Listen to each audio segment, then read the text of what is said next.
Shalom Bapak Ibu, sahabat Galilea yang diberkati oleh Tuhan Yesus. Mari siapkan diri untuk kita bersaat teduh, teduhkan hatimu dan kita mau baca dengar firman Tuhan di hari ini.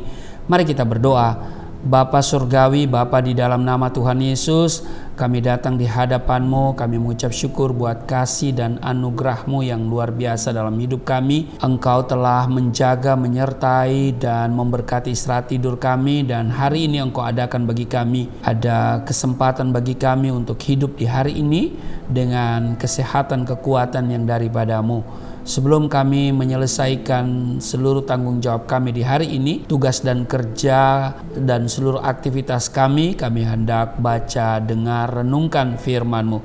Urapi kami, buka hati pikiran kami, urapi juga hamba-Mu di dalam nama Tuhan Yesus. Amin. Mari kita lihat di Mazmur 130 pada ayat 1 sampai dengan ayatnya yang ke-8. Seruan dari dalam kesusahan, nyanyian ziarah dari jurang yang dalam. Aku berseru kepadamu ya Tuhan. Tuhan, dengarkanlah suaraku, biarlah telingamu menaruh perhatian kepada suara permohonanku. Jika Engkau ya Tuhan mengingat-ingat kesalahan-kesalahan Tuhan, siapakah yang dapat tahan? Tetapi padamu ada pengampunan, supaya Engkau ditakuti orang. Aku menanti-nantikan Tuhan, jiwaku menanti-nanti, dan aku mengharapkan firman-Nya. Jiwaku mengharapkan Tuhan lebih daripada pengawal mengharapkan pagi, lebih daripada pengawal mengharapkan pagi.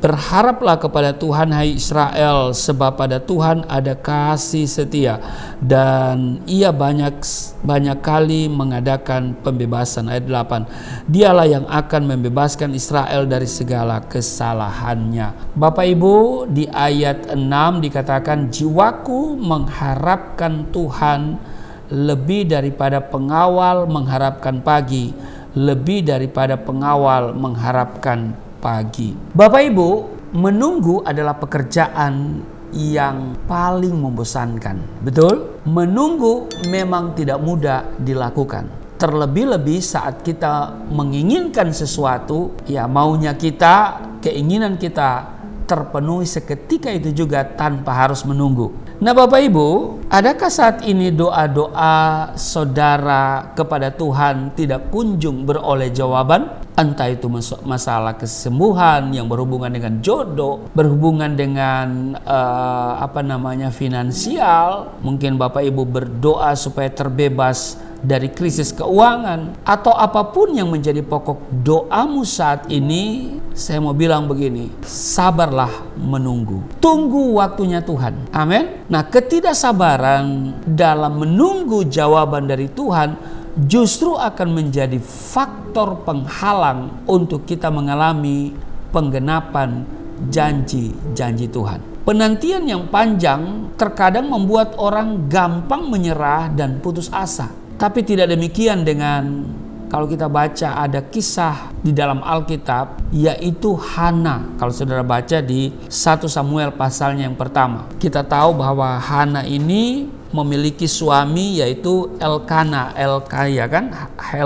Lalu dia dinyatakan mandul, dan karena itu Elkana menikah lagi dengan Penina, begitu kan? Dan saudara, Penina ini dari waktu ke waktu Alkitab katakan dia menyakiti hati Hana. Jadi Elkana, suami daripada Hana ini, menikah dengan Penina, dan Alkitab mencatat Penina pekerjaannya dari hari ke hari hanya menyakiti hati Hana. Tetapi Hana terus datang kepada Tuhan dan dia berdoa, dan dia menunggu waktunya Tuhan, karena dia percaya bahwa Tuhan pasti menjawab doanya dan tidak ada perkara yang sukar dan mustahil bagi Tuhan. Penantian panjang justru semakin mengobarkan semangat Hana untuk mencari Tuhan dengan sungguh-sungguh dan semakin tekun. Meskipun tidak mengetahui kapan jawaban dari Tuhan, Hana tetap menguatkan imannya kepada Tuhan. Ia percaya bahwa janji Tuhan adalah ya dan amin.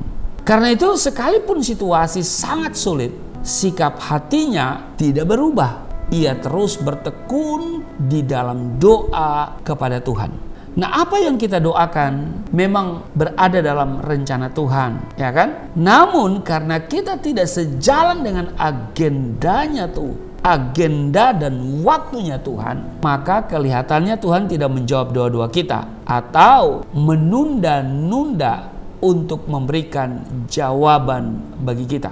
Ketika jawaban itu belum kunjung tiba, ketika Tuhan tidak menjawab seperti yang kita harapkan, sangatlah mudah bagi kita untuk bersungut-sungut dan kecewa. Ketika Tuhan tampaknya berdiam diri, kita kecewa dan tidak lagi bersemangat mencari Tuhan. Semangat yang terus mengendur, ya kan? Ini akan berujung kepada yang namanya keputusasaan. Di Amsal pasalnya yang ke-18 ayat 14 dikatakan, orang yang bersemangat dapat menanggung penderitaannya, tetapi siapa akan memulihkan semangat yang patah? Meski pergumulan yang dilaluinya teramat berat, perhatikan Hana tetap setia menjalani proses, yaitu terus berdoa dan taat melakukan kehendak Tuhan. Di Yesaya pasal yang ke-40 ayat 31 mencatat, orang-orang yang menanti-nantikan Tuhan mendapat kekuatan baru.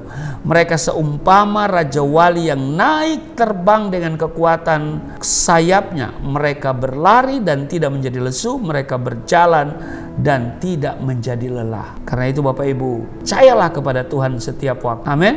Dikatakan di Mazmur 62 ayat 9, percayalah kepadanya setiap waktu, hai umat, curahkanlah isi hatimu di hadapannya. Sampaikan semua apa yang menjadi pergumulanmu di dalam doa kepada Tuhan dengan ucapan syukur.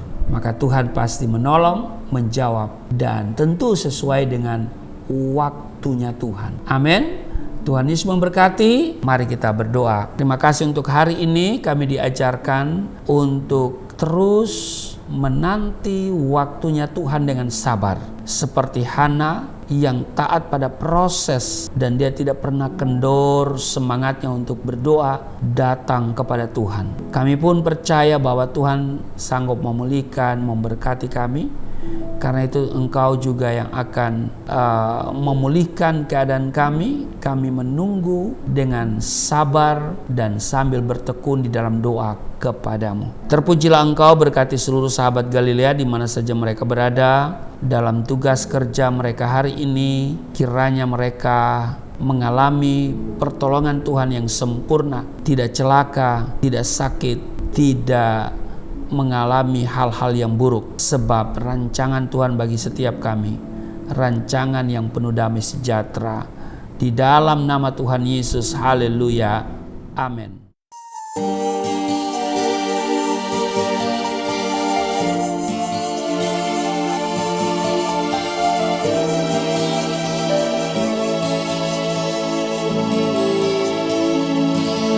Bapa kami yang di surga,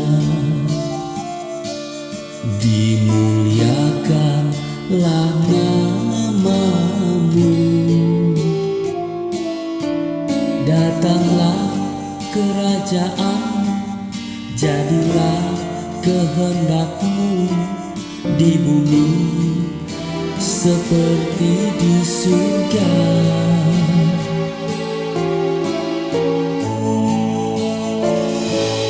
Berikanlah kepada kami